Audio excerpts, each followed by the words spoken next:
আজকে আমরা যেটা পড়বো সেটা হচ্ছে দ্রাব্যতা। তো লাস্ট ক্লাসে আমরা বেসিক কিছু বিষয় আলোচনা করে আসছিলাম, তো আজকে মূলত দ্রাব্যতা মূল টপিকটা আলোচনা করবো। চলো শুরু করি আমরা।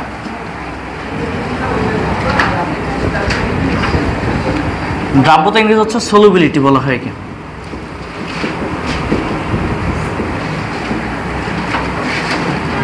তো দ্রাব্যতা সলিউবিলিটি এটাকে মূলত এস দ্বারা প্রকাশ করা হয়ে থাকে দ্রাব্যতাটাকে। তো এখানে সংজ্ঞাটা হচ্ছে একটু অন্যরকম। এখানে একটা তাপমাত্রা ফিক্সড করতে হবে। প্রথম কাজ হচ্ছে তাপমাত্রাকে ফিক্সড করে নেওয়া। একটা নির্দিষ্ট তাপমাত্রা আমাদের পরীক্ষা চালাতে হবে। তার প্রথমে এখানে আমরা তাপমাত্রাটাকে ফিক্সড করে ফেলবো।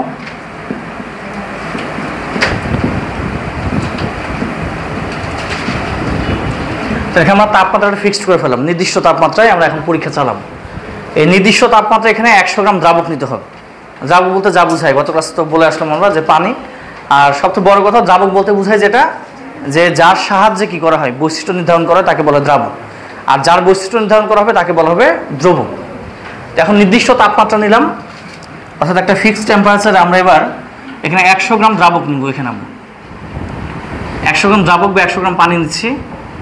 নিয়ে করবো কি, এখানে আমরা হচ্ছে কিছুটা দ্রব অ্যাড করবো এখানে। তো দ্রব অ্যাড করলে এখানে 3 ধরনের দ্রবণ তৈরি হতে পারে। সম্পৃক্ত হতে পারে, অতিরিক্ত হতে পারে, আবার অসম্পৃক্ত হতে পারে। যদি প্রয়োজনের তুলনায় কম পরিমাণে দ্রবণ নেওয়া হয় তখন তাকে বলা হয় অসম্পৃক্ত দ্রবণ। আর যদি প্রয়োজনের সমপরিমাণ দ্রবণ নেই তখন তাকে বলা হয় সম্পৃক্ত। আর যদি প্রয়োজনের তুলনায় বেশি নেওয়া হয় তাকে বলা হয় অতিরিক্ত বলা হয়। তো এখানে যে দ্রবণটা তৈরি হবে এর শর্ত হচ্ছে এখানে স্যাচুরেটেড সলিউশন বা সম্পৃক্ত দ্রবণ তৈরি হতে হবে। এখানে প্রত্যেকটা পয়েন্টে ব্যাখ্যা আছে, কোনটা আমরা কেন নিচ্ছি তার ব্যাখ্যা থাকবে এখানে। তাহলে এখানে আমরা নিব সম্পৃক্ত দ্রবণ। তাহলে 100 গ্রাম দ্রাবকে আমরা কিছুটা দ্রব যোগ করে সম্পৃক্ত দ্রবণ তৈরি করব। এখন তুমি চিন্তা করো তো, সম্পৃক্ত দ্রবণের ক্ষেত্রে অবশ্যই আমাদের কি একটা নির্দিষ্ট মাত্রায় তো দ্রবণ নিতে হবে। সাপোজ কিছু পরিমাণ পানি, তার হয়তো বা দ্রবণীয়তার ক্ষমতা সাপোজ হতো 20 গ্রাম। তো 20 গ্রাম পর্যন্ত যদি নিতে পারে, তাহলে এখানে যদি আমরা 20 গ্রামই যদি আমরা দ্রবণ নিই তাহলে তখন আমরা তাই কি বলবো, সম্পৃক্ত দ্রবণ। এখন তাহলে যে 20 গ্রাম যে নিতে হবে, বা কথার কথা আমরা 20 গ্রাম নিলাম না, আমি তারও কম নিলাম, 5 গ্রাম নিলাম, তখন সেটা অসম্পৃক্ত হবে। তাতে বেশি নিলাম 25 গ্রাম, সেটা হবে অতিরিক্ত। তাহলে মূল কথা, দ্রবের কিন্তু একটা কি পরিমাণ পাওয়া যাবে। তো এখন কতটুকু এখানে নিতে হবে, ধরে আমরা এটা এই মুহূর্তে জানি না। এই মুহূর্তে জানি না, আমরা ধরে নিচ্ছি যে এখানে x গ্রাম দ্রব প্রয়োজন। x গ্রাম দ্রব প্রয়োজন। কখন x গ্রাম দ্রব লাগবে, যখন আমরা সম্পৃক্ত দ্রবণ তৈরি করব। তো দ্রাবক এবং দ্রব আমরা এটা মিক্সড করে সম্পৃক্ত দ্রবণ তৈরি করব। এক্ষেত্রে ধরে নিচ্ছি যে এখানে দ্রবের পরিমাণটা দরকার কতটুকু, x পরিমাণ। তাহলে এই যে x পরিমাণ যতটুকু দ্রব প্রয়োজন, এই এক্সটা হচ্ছে 20, 25 বা 15 কিছু একটা মান আসবে। এই পরিমাণটাকে আমরা বলবো যে তাপমাত্রায় পরীক্ষাটা করা হচ্ছে, ওই তাপমাত্রায় ওই যৌগের দ্রাব্যতা। এটাকে মূলত বলা হবে ওই তাপমাত্রায় ওই যৌগের দ্রাব্যতা। এটাকে বলা হবে ওই তাপমাত্রায় ওই যৌগের দ্রাব্যতা।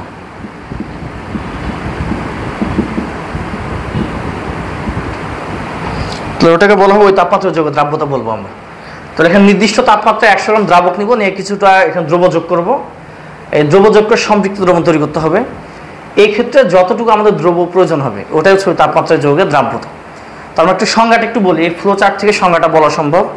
এই সংজ্ঞাটা বলার পর আমরা এখানে প্রত্যেকটা পয়েন্ট ব্যাখ্যা দিব, আমরা কোনটা কেন নিচ্ছি, তাপমাত্রা কেন নির্দিষ্ট করতে হবে, সম্পৃক্ত দ্রবণটা বা কেন নির্দিষ্ট নিতে হবে, এদিকে হচ্ছে কতটুকু দ্রব প্রয়োজন, সম্পূর্ণটা ব্যাখ্যা দেওয়া যাবে।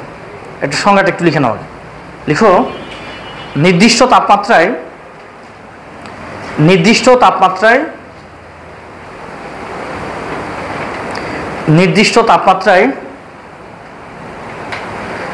গ্রাম দ্রাবকে, নির্দিষ্ট তাপমাত্রায় 100 গ্রাম দ্রাবকে, নির্দিষ্ট তাপমাত্রায় 100 গ্রাম দ্রাবকে যথেষ্ট পরিমাণ দ্রব যোগ করে, যথেষ্ট পরিমাণ দ্রব যোগ করে, মানে এখানে কতটুকু দ্রব লাগবে এটা আমরা জানি না, কিন্তু এখানে যথেষ্ট বললাম যে এখানে সম্পৃক্ত দ্রবণ তৈরি করতে যতটুকু লাগে আমরা ঠিক ততটুকুই নিব। এই কারণে এখানে যথেষ্ট কথাটা বললাম আর কি। তাহলে নির্দিষ্ট তাপমাত্রায় 100 গ্রাম দ্রাবকে যথেষ্ট পরিমাণ দ্রব যোগ করে সম্পৃক্ত দ্রবণ প্রস্তুত করতে, সম্পৃক্ত দ্রবণ প্রস্তুত করতে, সম্পৃক্ত দ্রবণ প্রস্তুত করতে যতটুকু দ্রব প্রয়োজন, যতটুকু দ্রব প্রয়োজন, সম্পৃক্ত দ্রবণ প্রস্তুত করতে যতটুকু দ্রব প্রয়োজন যতটুকু দ্রব্য প্রয়োজন সেটি ওই তাপমাত্রায় ওই যৌগের দ্রাব্যতা, সেটি ওই তাপমাত্রায় ওই যৌগের দ্রাব্যতা, সেটি ওই তাপমাত্রায় ওই যৌগের দ্রাব্যতা। আমি একটা আবার বলি, একটু মিলিয়ে নাও। নির্দিষ্ট তাপমাত্রায় 100 গ্রাম দ্রাবকে যথেষ্ট পরিমাণ দ্রব্য যোগ করে সম্পৃক্ত দ্রবণ প্রস্তুত করতে যতটুকু দ্রব্য প্রয়োজন সেটি ওই তাপমাত্রায় ওই যৌগের দ্রাব্যতা লেখা হয়েছে। আচ্ছা, এখন আমরা এই বিষয়গুলো নিয়ে একটু আলোচনা করি। প্রথম কথা, এখানে আমরা তাপমাত্রাটা ফিক্সড করব কেন? তাপমাত্রা ফিক্সড না করলে কী সমস্যা ছিল? আচ্ছা, আমি আগে ছোট্ট একটা গল্প বলি। আমি যখন ভার্সিটিতে গেলাম, ওই ফার্স্ট যেদিন ল্যাবে যাই, তো যাওয়ার পর একটা পরীক্ষা করতে হবে আমাদের। তো ওখানে এই ল্যাবে তোমার হচ্ছে দেয়ালের সাথে থার্মোমিটার লাগানো আছে একটা, মানে এটা হচ্ছে তোমার এনভায়রনমেন্টের টেম্পারেচার, ওটা ধরে ফেল। তো ঢোকার পর স্যার বললো যে সবাই একটু গিয়ে ওখানে থার্মোমিটার থেকে তাপমাত্রা মান নিয়ে আসো। তো সবাই সিরিয়াল ধরা শুরু করলো। আমি বলতে পারো একজন দেখে তো সবাই বললেও তো হইতো না, একজন দেখতে গিয়ে চটকা কিছুক্ষণের মধ্যেই ধরো 60 জন একসাথে দেখলে তো হবে না। একজন একজনকে দেখতে দেখতে 60 জন যখন যাবে, চটকা তাপমাত্রা 2-1 ডিগ্রি কম বেশি হইতে পারে, কারণ রোদের তো ওখানে প্রখরতা তো কম বেশি হয়। তো এই কারণে একজন একজন করে দেখতে হয়। তো অনেকক্ষণ সিরিয়াল ধরে সবাই মিলে দেখলো। দেখার পরে মোটামুটি ঘন্টা 2-1 যাবত আমরা ল্যাব করলাম। করার পর যখন ক্যালকুলেশন করতে আসি, দেখি কোথাও টি বসানোর জায়গা নেই। তাও তাপমাত্রা যত বের করে রেখে দিলাম। কী ব্যাপার, এতক্ষণ তো আমরা এত কষ্ট করে সবাই মান নিলাম, তাপমাত্রা তো কোনো কাজে আসলো না। ওই দিন বের হয়ে চলে আসলাম। পরের দিনে যখন আবার গেলাম, দেখি সকালবেলা স্যার আবার একই কথাই বল যে সবাইকে একটু তাপমাত্রা না। কী রে, তাপমাত্রা লাগে না, বারবার তাপমাত্রা তো বলে। আমি স্যারকে বললাম, স্যার তাপমাত্রা তো কাজে লাগে না, আপনার নিচ্ছি কেন? তো বলো, আচ্ছা ঠিক আছে, তুমি ল্যাব শেষ করে আমার সাথে যোগাযোগ করো। ল্যাব শেষ করতে করতে তুমি যদি অ্যান্সার পেয়ে যাও তো ভালো, নাহলে আমার সাথে যোগাযোগ করবো। তারপর করলাম কি, আমি ল্যাব শেষ করে বুঝে ফেলছি তাপমাত্রা আসলে লাগে কেন। গতদিন যেই বস্তু নিয়ে কাজ করে আসছি, সেম বস্তু নিয়ে আজকেও কাজ করলাম, কিন্তু মান আসছে আলাদা। তার কি বোঝা গেল? এখানে তাপমাত্রা চেঞ্জ করলে এখানে মান চেঞ্জ হতে পারে। তো এরকম কিছু কিছু জায়গা থাকে যেখানে তাপমাত্রা চেঞ্জ করলে পুরো পরীক্ষা মানটা চেঞ্জ হয়ে যায়। তো এখন আমি একটা পরীক্ষা করব। পরীক্ষার সময় দেখা যাচ্ছে যে আমরা এখানে ধরে নাও যে এখানে আমরা একটা বিকার নিলাম। তো বিকার এখানে 100 গ্রাম আমরা পানি নিলাম, বা 100 গ্রাম দ্রাবক পানি নিলাম 100 গ্রাম। তো 100 গ্রাম পানি নিয়ে রেখে দিচ্ছি। এখানে দেখা যাচ্ছে তাপমাত্রা 25 ডিগ্রি সেলসিয়াস। একটু পর দেখা যাচ্ছে এখানে আমি আরেকটা পরীক্ষা চালালাম। এখানে আবার ঠিক আমি আগের মতোই 100 গ্রাম এখানে আমি দ্রাবক নিলাম, নিয়ে এখানে তাপমাত্রা দেখলাম 30 ডিগ্রি সেলসিয়াস তাপমাত্রা। তো এই দুই জায়গায় কিন্তু আসলে 2 রকম দ্রাব্যতা পাবো আমরা। একই বস্তু যদি হয় 2 রকম দ্রাব্যতা পাবো, আর যদি দুটা ভিন্ন বস্তু হয় দ্রাব্যতা ভুল হবে। দুটা ভিন্ন বস্তু হলে দ্রাব্যতা মান ভুল হবে, একটা অন্তপক্ষে ভুল হবে আমাদের। মানে আমাদের হচ্ছে আসলে সবগুলো একই তাপমাত্রা নিলে আমরা একই রকম এনভায়রনমেন্ট দিয়ে সব কাজ করতেছি। এখন ধরো না, আমি একটা তোমাদের উদাহরণ দিই। আমি কোরআনকে একটা দৌড় প্রতিযোগিতা দিলাম, এখান থেকে নূর মসজিদ পর্যন্ত দৌড়ে যেতে হবে। আমি একজনকে বললাম তুমি এখানে দাঁড়াও, ও এখান থেকে দৌড় শুরু করবে। একজনকে বললাম তুমি ওখানে গিয়ে দাঁড়াও, তুমি ওখান থেকে দৌড় শুরু করবে। একজনকে আমার গেটে দাঁড় করে দিচ্ছি, তুমি ওখানে বাসি দিলে ওখানে দৌড় শুরু করবা। এটা কি আসল প্রতিযোগিতা? কি এটা ন্যায্যতা হচ্ছে? এটা হচ্ছে না। সবাইকে আমাকে আর কী করতে হবে, আগে একই লাইনে নিয়ে আসতে হবে। একই লাইনে নিয়ে আসবো, বাসি দিলে তারপর সবাই দৌড়ানো শুরু করবে। তখন কেন আমি বুঝতে পারবো হ্যাঁ একই পরিমাণ দূরত্ব, কে সবার আগে চলে গেল, সে ফার্স্ট। এখন আমি যখন হচ্ছে একজনকে রাখছি ওইখানে, ও দৌড় আগে যাক পরে যাক সেটা পরের বিষয়, বাট ও কিন্তু দৌড়াইছে কম, দূরত্বটা কম ছিল। তো আমাকে আগে সর্বপ্রথম আগে কি করতে হবে, যে নির্বাচন যে কথা বারবার বলতেছে, লেভেল প্লেইং ফিল্ড তৈরি করতে হবে। এরকম বিষয় যে আগে আমাদেরকে একই রকম অবস্থায় নিয়ে আসতে হবে আগে আমাদের। তো একই রকম অবস্থায় নিয়ে আসার জন্য করি কি, একটা নির্দিষ্ট তাপমাত্রা নেই আমরা। যদি দুইটা তাপমাত্রায় নেই, কথার কথা ধরো সোডিয়াম ক্লোরাইড হচ্ছে 25 ডিগ্রি সেলসিয়াস, 30 ডিগ্রি সেলসিয়াস বা 25 ডিগ্রিতে। তোমাকে আমি বলে দিলাম যে এটা 36 গ্রাম পর্যন্ত এটা নিতে পারে। যে মাত্র দেখবা 25 থেকে 30 নিলাম, কথার কথা দেখা যাচ্ছে যে এটা হয়তো 38 গ্রাম নিয়ে ফেললো। মানে এটা আমার মতো মান বলতেছি আর কি। তো দেখা যাচ্ছে যে 25-এ একরকম মান, 30-এ একরকম মান। এখন আমি একটা পরীক্ষা চালালাম 25-এ, আর পাশে আমার আরেকজন পরীক্ষা চালালো, হয়তো পরীক্ষা চালাইছে এখানে 30-এ। তা দুইজনকে দ্রাব্যতা সেম পাবো আমরা? পাবো না। তা কী করতে হবে, আগে সবার কি পরিবেশটাকে সেম করে নিতে হবে। এখন তখন আমরা পরীক্ষা আসলে তাপমাত্রা কী করা হয়, আগে ফিক্সড করা হয়। তাপমাত্রা ফিক্সড করে দেখবো এবার সত্যি সত্যি 2টা 36 পেয়ে যাবে। তার মানে বোঝা গেল নির্দিষ্ট তাপমাত্রা দ্রাব্যতা মানে কী হবে, নির্দিষ্ট হবে। এই কারণে প্রথমে করি আগে তাপমাত্রা ফিক্সড করো।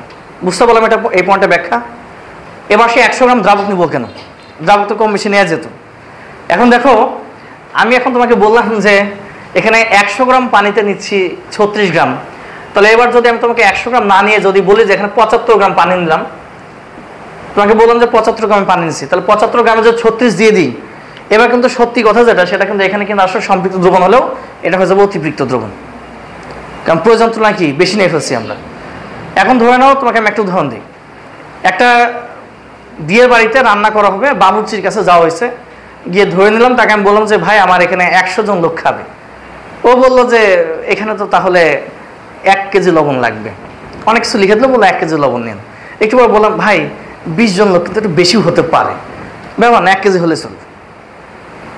তারপর একটু পর দৌড়ে আবার চলে আসছি, ভাই একটু ভাই মিস্টেক হয়ে গেছে, কয়েকটা লোক বাড়বে, সমস্যা না 1 কেজি লবণ হলে চলবে। বারবার খালি বলছে 1 কেজি লবণ হলে চলবে। তো তাহলে বোঝা গেল, দেখো আমি যখন বাড়াবো, লোক যখন বাড়াবো, রান্নার পরিমাণ যখন বাড়াবো, তখন কি সত্যি সত্যি কি আসলে 1 কেজি লবণ দিলে আর হবে? 100 জনে যদি 1 কেজি হয় তাহলে অবশ্যই 150 জনে 1.5 কেজি লাগবে, বা 120 জনে দেখা যাবে 1 কেজি 200 গ্রাম লাগবে। তাহলে ও যদি বারবার বলে যে 100 গ্রামে 100 গ্রামের মধ্যে ওই যে হিসাব যে করছিল যে 100 জনে হচ্ছে 1 কেজি, আমি বারবার খালি 1 কেজি বলে চলে যাচ্ছে, তাহলে আসলে হবে না, মান তো কম বেশি হবে।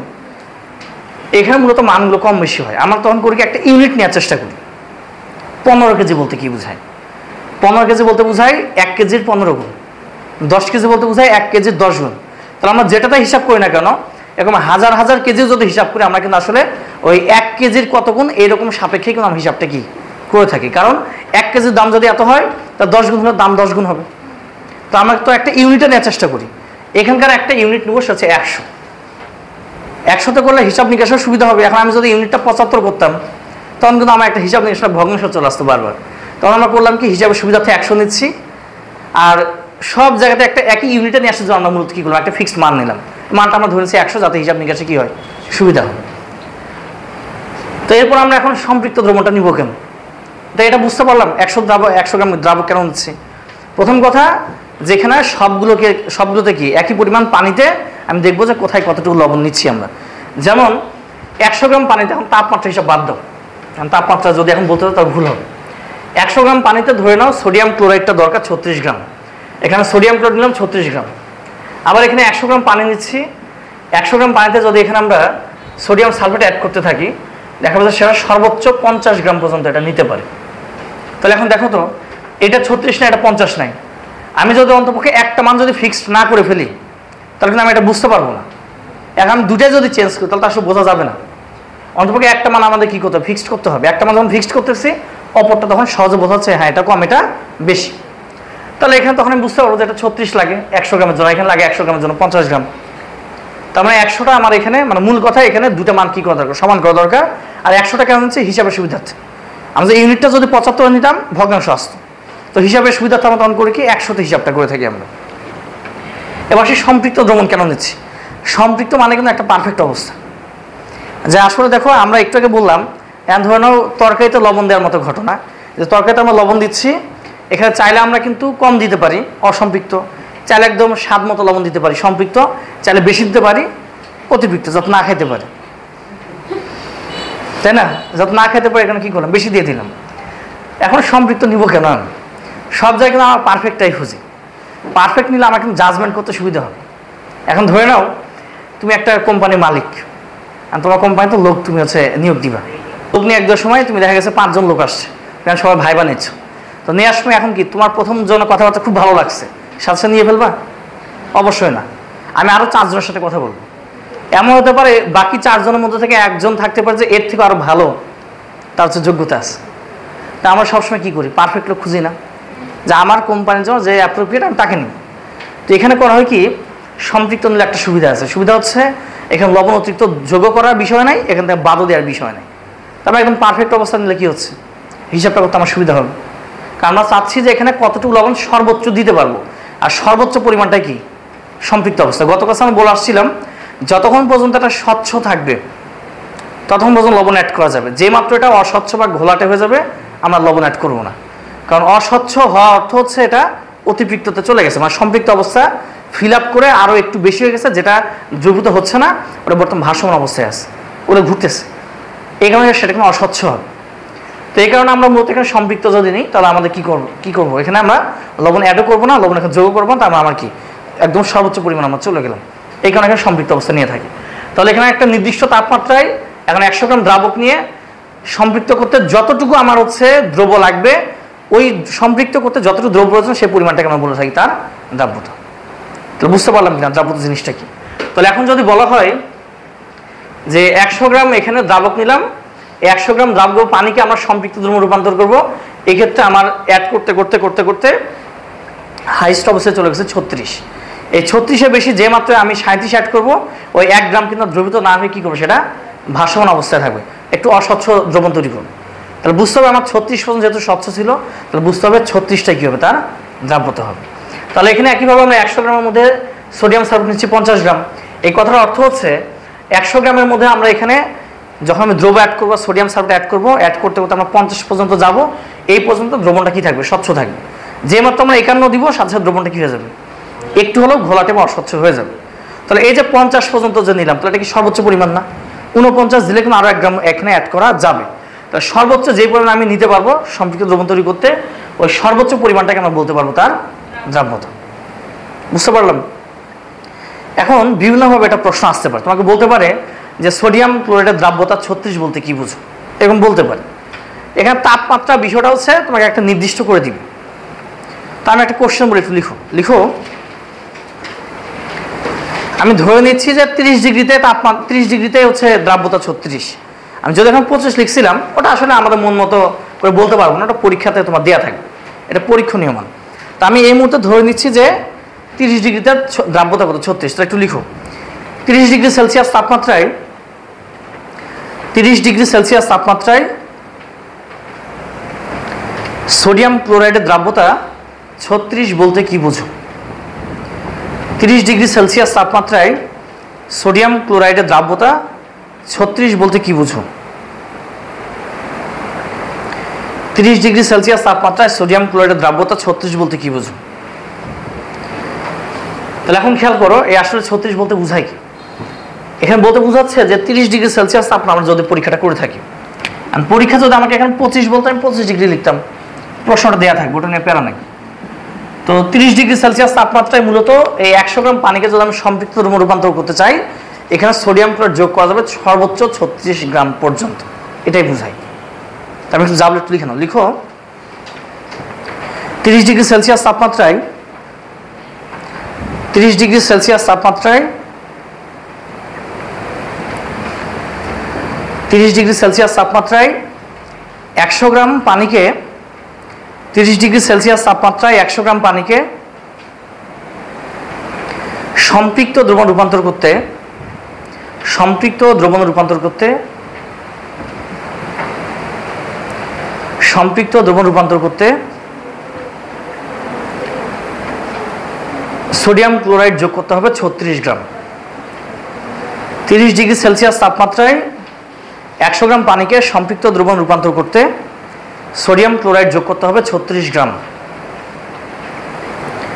30 ডিগ্রি সেলসিয়াস তাপমাত্রায় 100 গ্রাম পানিকে সম্পৃক্ত দ্রবণ রূপান্তর করতে সোডিয়াম ক্লোরাইড যোগ করতে হবে 36 গ্রাম। বাস এর সাথে তুমি করবে কি, শুরুতে একটু দ্রাব্যতার সংজ্ঞা দিয়ে দিবা, তাহলে খ মার্কসের অ্যান্সারটা হয়ে গেল। এখানে কিন্তু আমাদের আসলে খ নাম্বার যেগুলো প্রশ্ন, এখানে কিন্তু দুটো অংশ থাকে, একটা জ্ঞানের অংশ, একটা অনুধাবনের অংশ। অনুধাবন বলতে বোঝায় আমরা কি জানি, আর জ্ঞানটা হচ্ছে আমরা সরাসরি কি হচ্ছে আমরা আগে থেকেই জানা আছে আমাদের। জ্ঞান বলতে হচ্ছে সরাসরি কি জানা আছে, আর অনুধাবন বলতে বোঝাচ্ছে আমরা কি বুঝলাম। এখন দেখো এখানে কিন্তু জ্ঞান অংশটা কিন্তু আসলে হচ্ছে দ্রাব্যতার সংজ্ঞা, আর যতটুকু আমি বুঝলাম সে হচ্ছে যে এই কথা। এখন এই কথা লিখলে তার 2 দিবে না, এখানে শুরুতে কী করতে হবে, আগে দ্রাব্যতার সংজ্ঞা দিতে হবে, এর সাথে এই কথা লিখলে অ্যান্সার ঠিক হয়ে গেল। তাহলে এখানে 36 গ্রাম যদি আমি এখানে দ্রব্য অ্যাড করি, 36 গ্রাম দ্রব্য অ্যাড করলে এই 100 গ্রাম পানিটা সম্পৃক্ত দ্রব্যে রূপান্তরিত হয়ে যাবে। এই জিনিসটাকে বলা হচ্ছে দ্রাব্যতার মান 36। তো তোমার একটা কোশ্চেন করি, বলো তো দেখি যে টি ডিগ্রি সেলসিয়াস তাপমাত্রা, তো আমি একটা তাপমাত্রা বললাম, টি ডিগ্রি সেলসিয়াস তাপমাত্রায় সোডিয়াম সালফেটের দ্রাব্যতা 50 বলতে কি বুঝো? আচ্ছা দাও তো। হ্যাঁ 50 গ্রাম প্রয়োজন, এই তো সহজ হিসাব। যেখানে কথা হচ্ছে যে 30 ডিগ্রি টি ডিগ্রি সেলসিয়াস তাপমাত্রায় এখানে 100 গ্রাম পানিকে সম্পৃক্ত রূপান্তর করতে সোডিয়াম সালফেট প্রয়োজন কতটুকু? 50 গ্রাম। এটা হলো তার দ্রাব্যতার বিষয়। তাহলে দ্রাব্যতা জিনিসটাকে বাকি ক্লিয়ার হয়েছে কিনা? যেখানে আমরা 100 গ্রাম পানি নিব, 100 গ্রাম পানি নিয়ে এটাকে আমরা কি করবো, সম্পৃক্ত রূপান্তর করব। এই ক্ষেত্রে আমার যতটুকু হচ্ছে দ্রব্য অ্যাড করতে হবে সেটাই তার দ্রাব্যতা। আমি বলতে পারো হিসাবটা কি 100 ছাড়া হয় না, অবশ্যই হয়, কিন্তু আমরা করবো কি সবসময় 100-তে কনভার্ট করে দিব। এখানে তুমি উল্টো পানি বের করতে পারো, চাই তুমি লবণও বের করতে পারবা। তাহলে যে ওই গল্পটা আবার ব্যাক করি। এখন আমি করলাম কি 100 জনের জন্য আমাকে হিসাব দিছে 1 কেজি লবণ লাগবে। আমি এখন করলাম কি গিয়ে বললাম ভাই আমার তো লোক একটু বেড়ে গেছে, লোক 150 জন আসবে, লবণ কতটুক লাগবে, বলে 1 কেজি হলে চলবে। জীবনও হবে না 1 কেজিতে, লবণ এবার কম হয়ে যাবে। এবার একটু পর আবার দৌড়ে আসছি, ভাই আমার না কিছু রিলেটিভ আসার কথা ছিল, ওরা ব্যস্ত আছে আসবে না, তো 20টা লোক কম হয়, 80 জন রান্না করতে হবে, তো লবণ কতটুক লাগবে, 1 কেজি হলে চলবে। এবার যদি সত্যি যদি লোক যদি 1 কেজি লবণ দিয়ে দেয় কেউ খেতে পারবে? তাহলে বোঝা গেল আসলে হিসাবটা আমরা যতই হচ্ছে 1 কেজিতে করি না কেন, কিন্তু আসলে এই পরিমাণটা কি হতে পারে, কম বেশিও হতে পারে। তো কম বেশি হলে আমরা লবণ এখানে কম বেশি অ্যাড করবো, লোকের সঙ্গে কম বেশি লবণ কম বেশি অ্যাড করতে হবে। ওরকম আমি তোমাকে একটা জিনিস বুঝাচ্ছি। ধরে নাও তোমাকে আমি বললাম যে দ্রাব্যতা মান 36, তাহলে দ্রাব্যতা মান 36 অর্থ কি? দ্রাব্যতা মান 36 অর্থ তোমাকে যদি বলা যায় দ্রাব্যতার মান 36, এই দ্রাব্যতা 36 হওয়ার অর্থ কি? দ্রাব্যতা 36 হওয়ার অর্থ হচ্ছে যে আমরা যদি এখানে 100 গ্রাম পানি নিই, 100 গ্রাম পানিতে সোডিয়াম ক্লোরাইড প্রয়োজন কতটুকু? 36 গ্রাম, তাই না? প্রয়োজন 36 গ্রাম। এখন আমি তোমাকে করলাম কি লোকের সংখ্যা বাদ দিয়ে ওই জিনিসটাকে আমি পানিতে হিসাব করলাম, যে এবার আমার লোক আসার কথা ছিল হচ্ছে কত, 100, না এসে আসবে 80। তো এখন ধরুন আমার পানি দরকার ছিল 100 গ্রাম, আমার কাছে 100 গ্রাম পানি নাই। আমি একটা জায়গায় গিয়ে ট্যাপ ছাড়ছি, সেটা দেখি যে খুব কষ্ট করে ওখানে 75 ml পর্যন্ত পানি পাইছি, তারপর পানি আর পড়তেছে না। এখন তুমি কি করবা, গিয়ে সুন্দর করে 75 গ্রাম 36 গ্রাম লবণ দিয়ে দিবা? তাহলে কি কম লাগবে? তাহলে কিন্তু তখন আমরা হিসাব করতে পারবো এইভাবে। তাহলে এখন 75 গ্রাম পানিতে তাহলে কতটুকু লাগবে? তাহলে 75 গ্রাম পানিতে এই সোডিয়াম ক্লোরাইড লাগবে তাহলে কতটুকু? এই 36 × 75 বাই হচ্ছে এখানে 100। তাহলে যদি এখন আমরা এটাকে 25 দ্বারা ভাগ করি, তাহলে উপর হবে 3, নিচে হবে কত? 4। এইদিকে 4 নং 36, তাহলে কত হলো? 3 নং 27 গ্রাম এখানে লবণ প্রয়োজন। তবে হিসাবটা কিন্তু কি 100 ছাড়াও হয়, কিন্তু আমরা একটা ইউনিট হচ্ছে 100, আমরা ইউনিটে হিসাব নিকাশ করে বাকিটা কম্পেয়ার করে হিসাব নিকাশ করে কম বেশি করতে পারবো আমরা। বুঝাতে পারছি বিষয়টা? এখন তোমাকে যদি বলি যে না আমার কাছে হচ্ছে 175 গ্রাম না, আমার কাছে পানি আছে একটু বেশি, এক জায়গায় গেছিলাম, যাওয়ার পরে পানি নিতে গেছি, 100 গ্রাম পানিতে বলছে ভাই আরও 25 গ্রাম আছে, এটা কাকে দিব, আপনি নিয়ে চলে যান। ওই যে যেটা অনেক সময় দোকানে গেলে এটা সেটা হয় না, মাংস কিনতে গেছো, ভাই একটু মাংস পড়ে আছে, এটা আপনি নিয়ে চলে যান, আর কারে দিব, একটু কম দাম দিয়ে দিল ওরকম। এবার ধরো আমার কাছে পানি আছে 125 গ্রাম, মানে চাল আমার বেশি নিতে পারবে, সেটা একটু হিসাব করে দেখায়।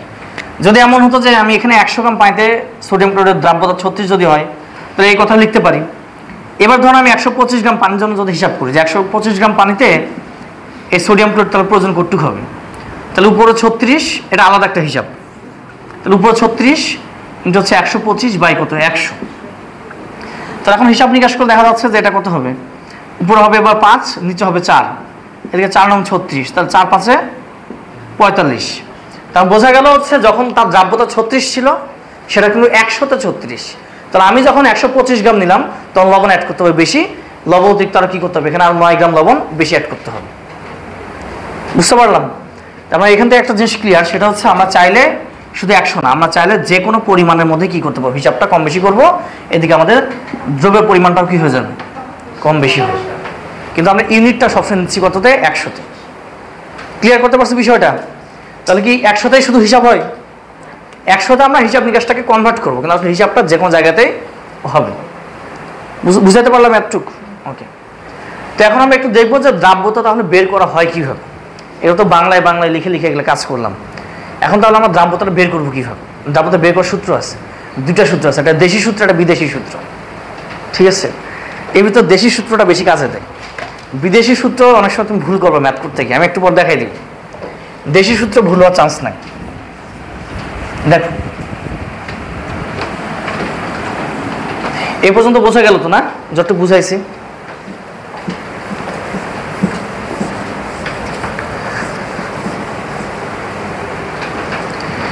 তো দ্রাব্যতা দেশি সূত্র যেটা, দেশি সূত্রটা হচ্ছে দ্রাব্যতার সময় লেখা যায় উপরে হবে দ্রব্যের পরিমাণ,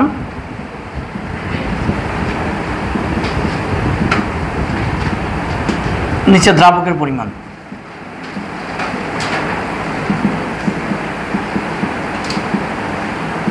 ইন্টু 100। 100 নিলাম কেন? যে 100তে যেহেতু আমরা কনভার্ট করবো, 100তে হিসাব নিকাশ এখানে 100টা চলে আসবে। তো এটা গেল হচ্ছে দ্রাব্যতার দেশি সূত্র। এখন চলো আমার দ্রাব্যতা একটু বিদেশি সূত্র না কাজ করে আসি। হ্যাঁ, বিদেশি সূত্র মানে কি? ইংরেজিতে কি হয় ওটা।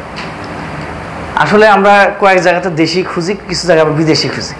মেয়েরা যদি এখনই তোমার কসমেটিক কিনতে যায়, গিয়ে বলবো আপু এটা ইন্ডিয়ান, তার চেয়ে এটা দেন, এটা বাংলাদেশের না, এটা না দরকার না এটা। বা আমাদের তো সবসময় বিদেশি জিনিসের প্রতি ঝোঁক বেশি থাকে, তাই না? কিন্তু কয়েকটা জায়গায় আমরা ঠিকই দেশি খুঁজি।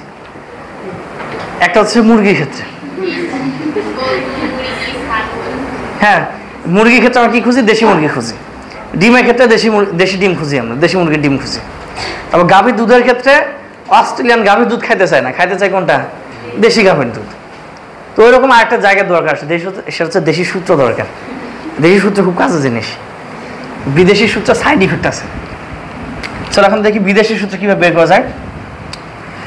আমরা এবার এখানে একটা বিকার নিচ্ছি।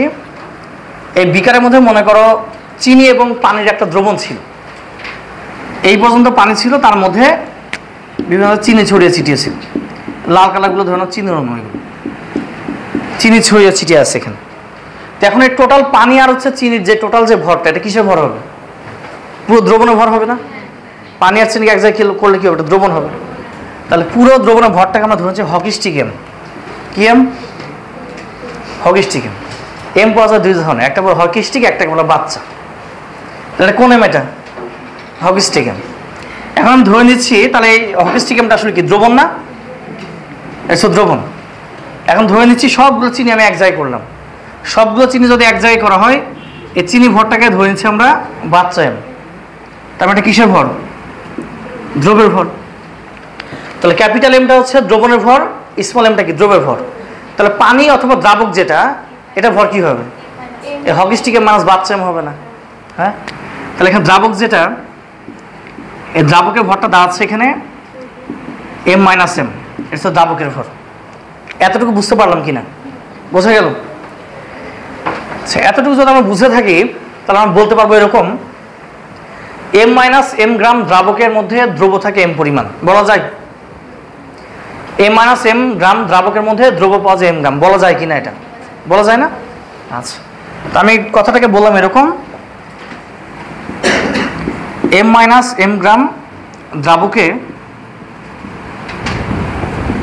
দ্রব্য আছে এখানে এম গ্রাম। তাহলে এখন বলতো দেখি, তাহলে 100 গ্রাম যদি নিই এটা, তাহলে কি হবে? তাহলে 100 গ্রাম দ্রাবকের দ্রব্য কতটুকু পাবো আমরা? Small M divide capital M minus small M into 100 কিনা? এটা পাওয়া যাবে না? এটা পাওয়া যাবে তো। আর 100 গ্রাম দ্রাবকের মধ্যে যতটুকু দ্রব্য সেটাকে আমরা কি বলি? দ্রাব্যতা। তাহলে আসলে এটা কি হবে? এটা কি আসলে এস হবে না? এটা তো সলিবিলিটি। এই যে এটা হচ্ছে আমাদের সেই ইংরেজি সূত্র, বিদেশি সূত্র। হ্যাঁ, তা আমরা সরাসরি সূত্র না বলে একটু হালকা করে প্রমাণ করার চেষ্টা করলাম, সহজভাবে প্রমাণ করার চেষ্টা করলাম। তাহলে বোঝা গেল দ্রাব্যতা একটা সূত্র হচ্ছে এস ইকুয়াল, লেখা যাবে এখানে M divided M minus M into 100। আসলে একই জিনিসই, কিন্তু এটা কিন্তু আসলে একই জিনিস। দ্রাব্যতা এস, দ্রব্যের পরিমাণ স্মল এম, দ্রাবকের পরিমাণ এম মাইনাস এম ইন্টু 100। একটু পরে দেখবো তো ম্যাথ করতে দেখবা প্যাঁচ লাগাই দিবা। দেখো তোমাকে প্রমাণ দেখাচ্ছি। আমি দুইটা ম্যাথ বলবো, দুইটা ম্যাথ তোমরা নিজেরা করবো। আমি একটা করবো, একটা তোমরা করবো। একটা ম্যাথ লিখো। উঠানো শেষ? আবারও বলি, দেখো পুরো দ্রবণ মানে লবণ বা চিনি আর যে পানি, লবণ অথবা চিনি যে কোনো একটা নিলে হবে, এর সাথে পানির যে টোটাল যে ভর, এটা হচ্ছে দ্রবণের ভর ক্যাপিটাল এম, আর শুধু লবণ অথবা চিনির ভরটা হচ্ছে স্মল এম। এটা হচ্ছে দ্রব্যের পরিমাণ। তা দ্রাবকটা অবশ্যই কী হবে? এই দ্রবণ থেকে দ্রব্য বাদ দিতে হবে। দ্রবণ থেকে দ্রব্য বাদ দিলে যা হয় সেটা হচ্ছে দ্রাবক। এখন আমি বললাম যে এই পরিমাণ দ্রাবকে দ্রব্য থাকে এই পরিমাণ, তাহলে 100 গ্রাম দ্রাবকে দ্রব্য থাকে যে একটু, আর 100 গ্রাম দ্রাবকের মধ্যে যে দ্রব্য থাকে তাকে আমরা কি বলি? দ্রাব্যতা, সলিবিলিটি বা এস। তার মানে এটা কিন্তু আসলে কি হবে? এস হবে। ওটা জাস্ট এখানে লিখলাম। একটা কোশ্চেন লিখো 30 ডিগ্রি সেলসিয়াস তাপমাত্রায় 30 ডিগ্রি সেলসিয়াস তাপমাত্রায়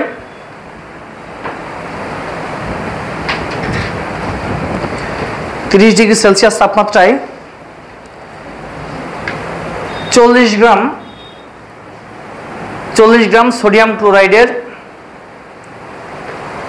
দ্রবণকে বাষ্পীভূত করলে 30 ডিগ্রি সেলসিয়াস তাপমাত্রায় 40 গ্রাম সোডিয়াম ক্লোরাইডের দ্রবণকে বাষ্পীভূত করলে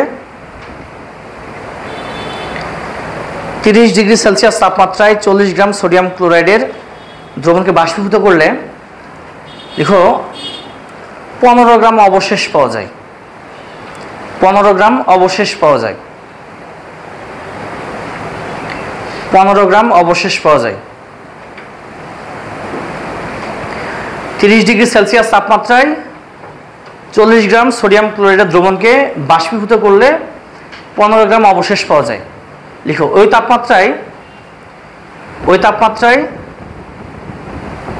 সোডিয়াম ক্লোরাইডের দ্রাব্যতা কত হবে? ওই তাপমাত্রায় সোডিয়াম ক্লোরাইডের দ্রাব্যতা কত হবে? ওই তাপমাত্রায় সোডিয়াম ক্লোরাইডের দ্রাব্যতা কত হবে?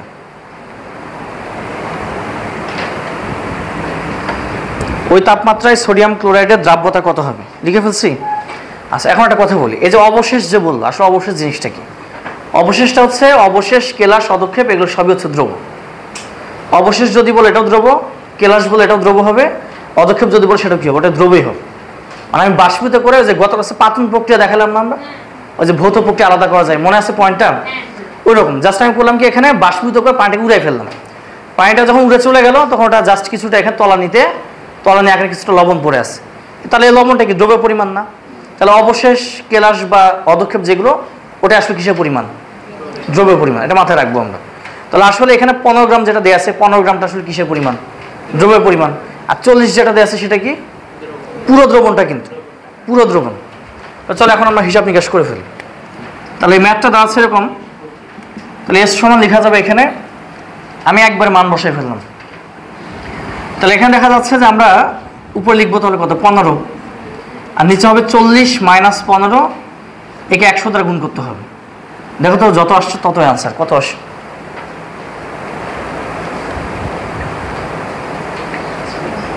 চট করে দেখো কত আসছে, দেখো 60। তাহলে দ্রাব্যতা কত হবে? এটা দ্রাব্যতা হবে 60। একক হবে কিনা এটা পরে বিষয়, আমার আগে শুধু ম্যাথগুলো শিখি, এককের বিষয় একটু পরে আলোচনা করবো। তো এটা দ্রাব্যতা পাওয়া গেলে কত? 60। এই তো একটা ম্যাথ লিখো। 25 ডিগ্রি সেলসিয়াস তাপমাত্রায় 25 ডিগ্রি সেলসিয়াস তাপমাত্রায়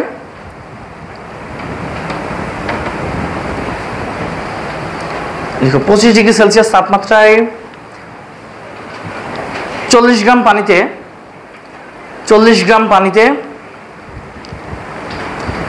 15 গ্রাম সোডিয়াম ক্লোরাইড মেশানো হলো। 25 ডিগ্রি সেলসিয়াস তাপমাত্রায় 40 গ্রাম পানিতে সোডিয়াম ক্লোরাইড মেশানো হলো। 25 ডিগ্রি সেলসিয়াস তাপমাত্রায় 40 গ্রাম পানিতে 15 গ্রাম সোডিয়াম ক্লোরাইড মেশানো হলো। উক্ত তাপমাত্রায় সোডিয়াম ক্লোরাইডের দ্রাব্যতা কত হবে? উক্ত তাপমাত্রায় সোডিয়াম ক্লোরাইডের দ্রাব্যতা কত হবে? না, চট করে ফেলতে হবে, কার আগে হয়?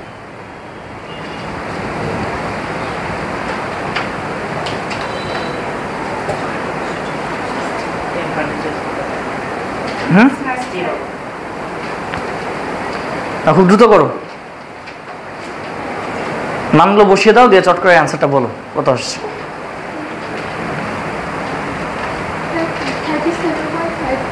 37.5। আচ্ছা দেখো, খুব দ্রুত করো, কত আসছে দেখো।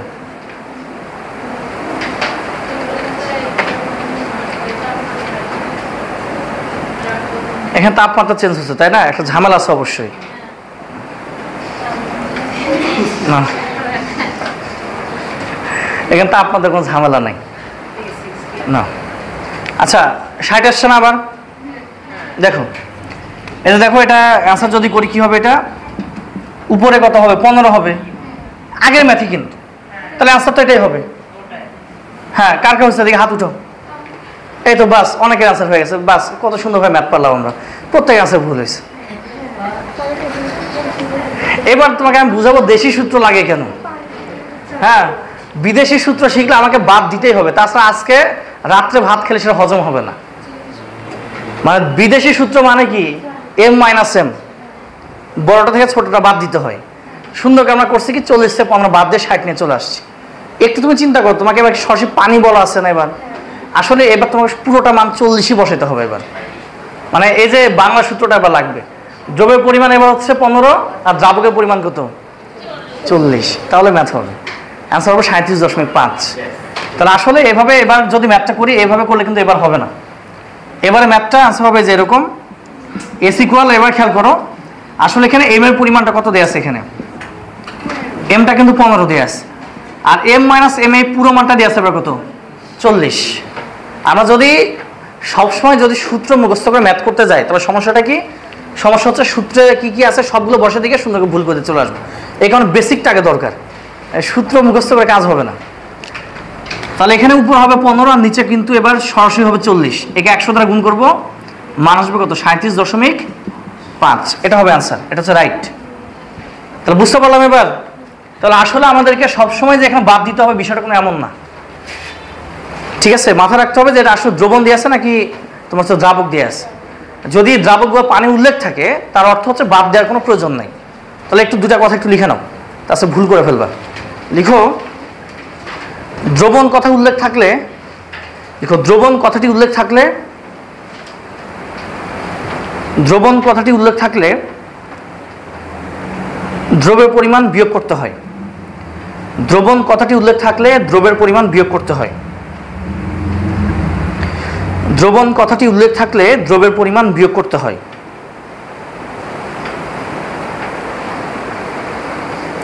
দ্রবণ কথাটি উল্লেখ থাকলে দ্রব্যের পরিমাণ বিয়োগ করতে হয়। এরপর আরেকটা লিখো, দ্রাবক অবলিক দিয়ে লিখো পানি। দ্রাবক বা পানি উল্লেখ থাকলে, দ্রাবক বা পানি উল্লেখ থাকলে দ্রবণ বিয়োগ করতে হয়, দ্রব্য বিয়োগ করতে হবে না। দ্রাবক অথবা পানি উল্লেখ থাকলে দ্রব্য বিয়োগ করতে হবে না। দ্রাবক অথবা পানি উল্লেখ থাকলে দ্রব্য বিয়োগ করতে হবে না।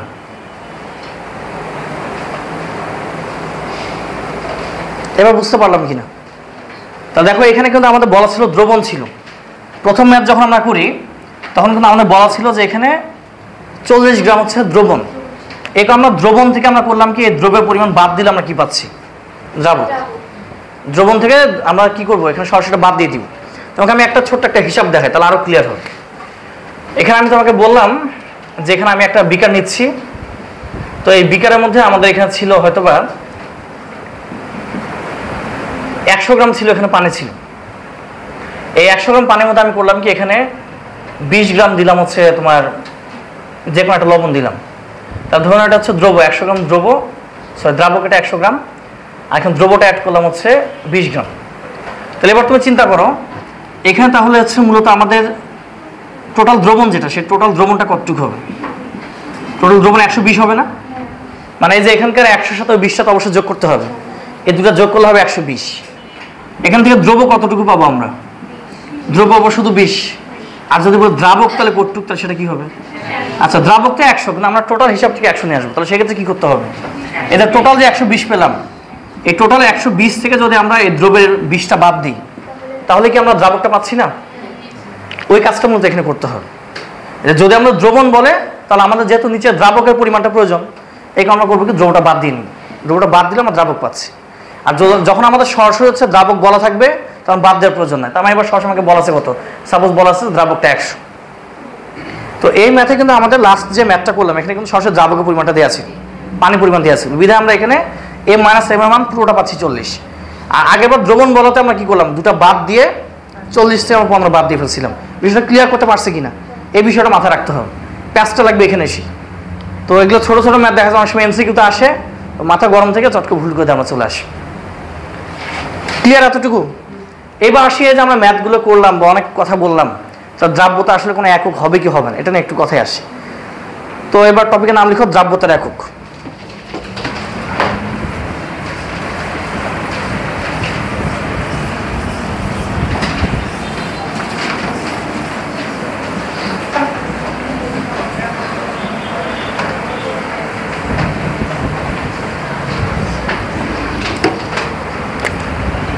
এবার টপিক হচ্ছে দ্রাব্যতার একক।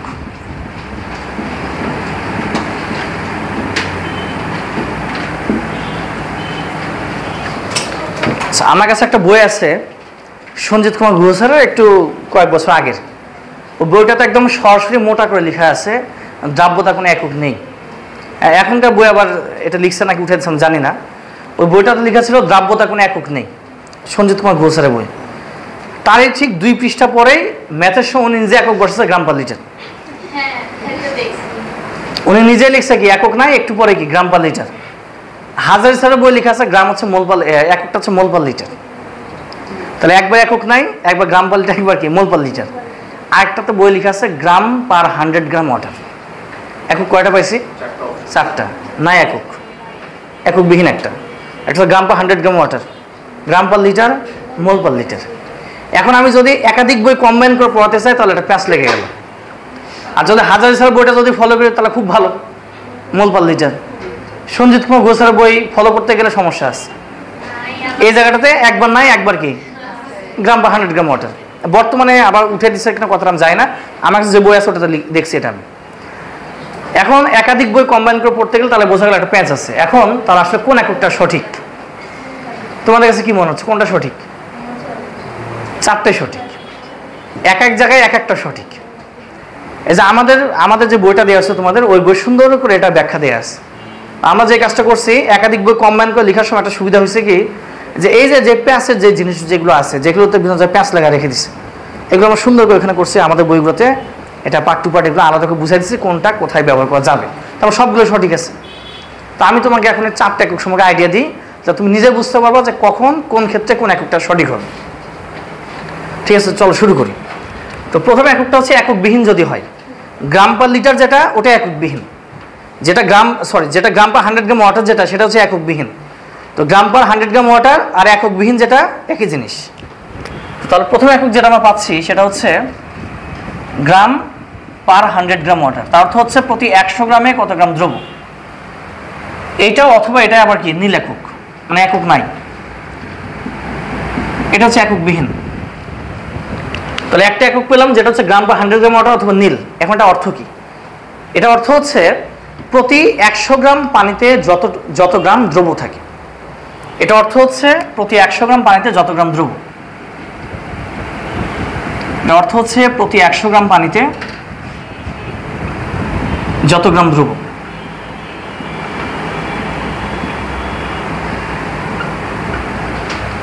তাহলে এই কথার অর্থ হচ্ছে প্রতি 100 গ্রাম পানিতে যত গ্রাম দ্রব্য হবে। তাহলে আমি একটা কোশ্চেন বলে একটু লিখে নাও। লিখো 200 গ্রাম পানিতে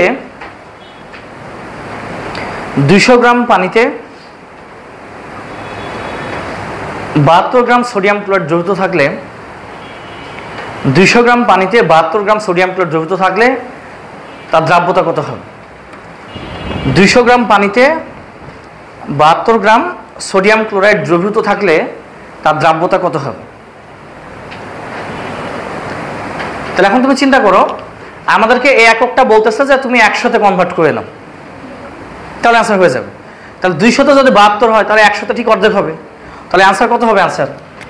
অ্যান্সার হবে হয় আমরা সরাসরি 36 লিখতে পারি এটা, অথবা লেখা যায় 36 গ্রাম পার 100 গ্রাম ওয়াটার। এই দুটার যে কোনো একটা কথা আমরা লিখতে পারবো চাইলে। গ্রাম পার 100 গ্রাম ওয়াটার যেটা, ওইখানে তুমি একক না বসালেও সঠিক, কারণ এখানে গ্রাম গ্রাম কাটা যাবে। তার অর্থ কি? তার অর্থ বিষয়টা এরকম যে 36 গ্রাম দ্রব্য আর এখানে 100 গ্রাম কি দ্রাবক, তখন গ্রাম গ্রাম কাটা যাবে। এই কারণে এখানে একক বিহীন যেটা সেটাকে কি বলা হয়? গ্রাম পার 100 গ্রাম ওয়াটার যেটা, সেটা কি হবে? একক বিহীন। তাহলে এটা বুঝতে পারলাম কিনা? তাহলে এটা অর্থ হচ্ছে যে আমাকে কি করতে হবে? প্রত্যেকটারে আমারে 100 গ্রাম পানিতে কনভার্ট করে দিতে হবে আমাদেরকে। ক্লিয়ার এটা? তার 200 গ্রামে ছিল হচ্ছে 72, তাহলে 100 গ্রামে কত হয়? হয় 36 বলবো আমরা সরাসরি, অথবা 36 গ্রাম পার 100 গ্রাম ওয়াটার। এটা একটা একক গেল। দ্বিতীয় এককটা হচ্ছে গ্রাম পার লিটার। গ্রাম পার লিটার একক। এই কথাটার অর্থ হচ্ছে প্রতি লিটারে যত গ্রাম দ্রব্য। এই কথার অর্থ হচ্ছে প্রতি লিটারে যত গ্রাম দ্রব্য। তাহলে এখানে আমরা বলতে পারবো প্রতি লিটার পানিতে যত গ্রাম দ্রব্য। এখানে বলা যাবে প্রতি লিটার পানিতে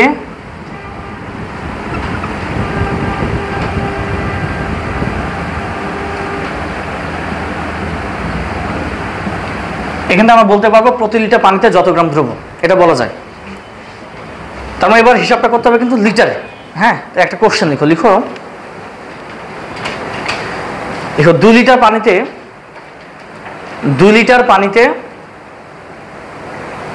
720 গ্রাম 2 লিটার পানিতে 720 গ্রাম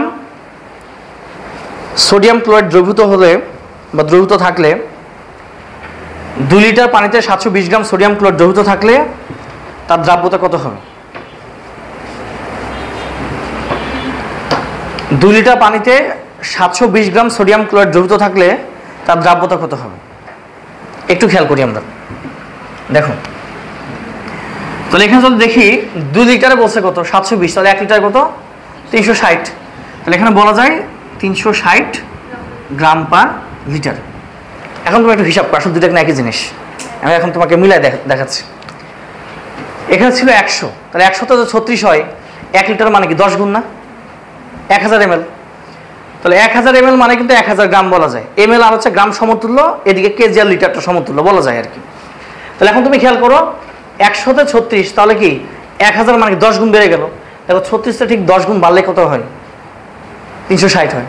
তাহলে বোঝা গেল আসলে কিন্তু একই একক, একই জিনিস না। তাহলে বোঝা গেল কি এটাও সঠিক এটাও সঠিক, কিন্তু দুই ক্ষেত্রে ইউজ করতে হয়। যদি লিটারে হিসাব করি তাহলে হচ্ছে গ্রাম পার লিটার, আর যদি হচ্ছে পানিটাকেও গ্রাম হিসাব করি তাহলে হচ্ছে গ্রাম পার 100 গ্রাম ওয়াটার অথবা নীল একক যেটা। বুঝতে পারলাম? কিন্তু দুটা মান কিন্তু কি সেম, কারণ এটাকে তুমি হচ্ছে 1000 হিসাব করছো, এটাকে হিসাব করছো 100-তে। তাহলে 1000 মানে কি 10 গুণ, এখন 36 10 গুণ বেড়ে কত হয়েছে? 360। ক্লিয়ার? এটা তৃতীয় এককটাকে বলা হচ্ছে মোল পার লিটার। তৃতীয় একককে বলা হচ্ছে মোল পার লিটার। এটা অর্থ হচ্ছে প্রতি লিটারে কত মোল, এটা অর্থ হচ্ছে প্রতি লিটারে কত মোল বা যত মোল, প্রতি লিটারে যত মোল, প্রতি লিটার পানিতে যত মোল দ্রবণ।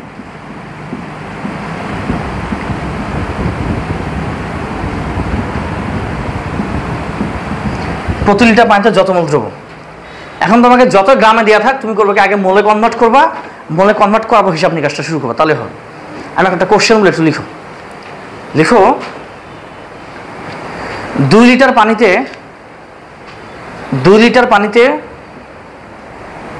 117 গ্রাম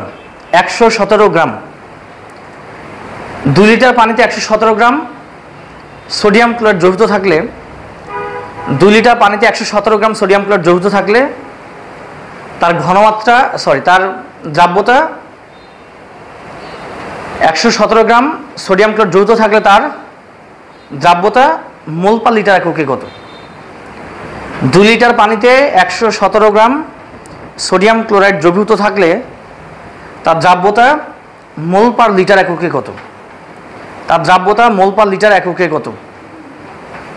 লিখে ফেলছি, আবার বলতেছি। দেখো 2 লিটার পানিতে 117 গ্রাম ছিল সোডিয়াম ক্লোরাইড, দ্রাব্যতা মোল পার লিটারে কত? এখন দেখো এখানে ম্যাথটা সরাসরি হবে না, একটু বিষয় আছে। আমরা একটা সূত্র অবশ্যই জানি, সেটা হচ্ছে n সমান লেখা যায় W/m, লেখা যায় কিনা? তো আমাদের প্রথম কাজ কিন্তু 117 গ্রামকে কি করতে হবে, আগে মোলে কনভার্ট করতে হবে। এখন দেখো আমরা যদি মোলটা বের করি তাহলে এখানে ছিল 117 গ্রাম, আর সোডিয়াম ক্লোরাইড আণবিক ভর কত? 58.5। তাহলে 58 যদি 5 হয়ে থাকে তাহলে কয় মোল পাচ্ছি? 2 মোল পাচ্ছি না? তাই হচ্ছে কিনা? 117 গ্রাম দেওয়া ছিল, এদিকে ভর হচ্ছে 58.5, ভাগ করে দিলাম আণবিক ভর দ্বারা। আণবিক ভর দ্বারা ভাগ করে পাচ্ছে 2 মোল। বলছে যে এই 2 মোল ছিল 2 লিটারে, তাহলে 1 লিটারে কত? 1 মোল।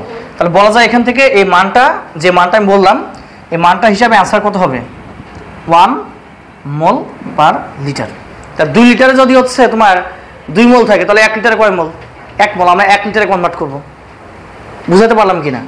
তাহলে এখন তুমি খেয়াল করো আসলে একক কয়টা? 4টা, তার ভিতর ধরা 3টা ধরা যায় আর কি, যেটা নীল সেটা গ্রাম পার 100 গ্রাম ওয়াটার। আমি একক বোঝা গেল, আসলে সবগুলোই সঠিক, এক একটা এক এক জায়গায় ইউজ করতে হবে। এই কারণে কিন্তু আসলে একটা বই ফলো করা যাবে না। যে একটা বই ফলো করবে সে কিন্তু গ্রাম পার 100 গ্রাম ওয়াটার যদি প্রশ্ন চলে আসে তাহলে আর পারবে না। ও চিন্তা করবে কি রে পানির সাথে আবার 100 আছে, দেখুন একক হয়, ওটা 100 একক। এখানে একাধিক বই ফলো করলে তুমি অনেক কিছু জানতে পারবে। তো ঠিক আছে, আজকে এই পর্যন্তই।